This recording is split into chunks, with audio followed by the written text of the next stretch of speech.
the past few weeks, a number of school threats have been reported throughout the country and right here in the state of Kansas. 12 News reporter Julia Doctry spoke with a professional as he provides his advice on how to respond to school threats. Julia? Rachel, today I spoke with the National Association of School Resource Officers. A spokesperson for the organization said many of the threat investigations are linked to social media posts. He warns how spreading what you see could do more harm than good.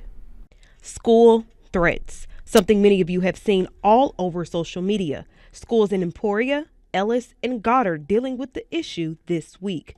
Executive Director of the National Association of School Resource Officers says if you or your child see a threat on social media, do not spread it. The poster or the billboard that says see something, say something. Well, we mean that in the school environment, and we know when there's good relationships and good connections, there's a much better chance of something getting reported.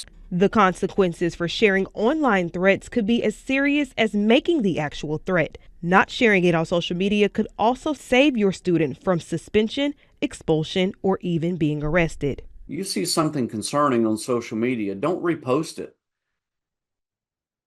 Tell someone. Tell an adult in that school environment, or tell your parents.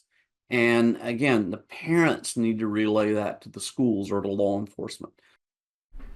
Kennedy says adults should monitor their child's social media as well as encourage students to say something instead of sharing anything they see online. Julia, thank you. We want to give you a live look from our Epic Center